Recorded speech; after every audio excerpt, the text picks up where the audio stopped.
React is an extremely popular JavaScript framework. Developed by Facebook in 2013, it is one of the most popular JavaScript frameworks, as well as one of my personal favorites. To get started with React, run npx create React app. This will generate a pure JavaScript single-page React app. Alternatively, add --template TypeScript to add TypeScript support. From there, we can see our app.tsx or app.jsx, depending whether or not we use TypeScript.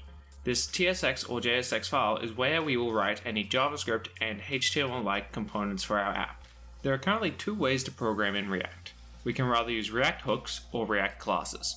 For this example, we'll be using hooks as they'll work well for our simple app. I'll start by adding a title to our page, a button that says click me, and some text to display how many times we pressed our button. From there, we'll add a state hook which re-renders the page when its value is changed. Finally, we'll hook our hook into the button and make the text display our state.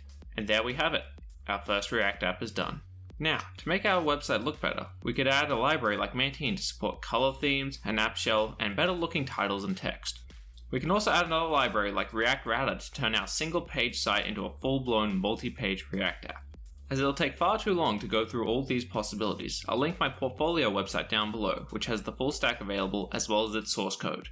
This has been the short shot for React. If you'd like to see more quick topic videos like these, please like, subscribe, hit that notification bell, and leave your ideas for future episodes in the comments below.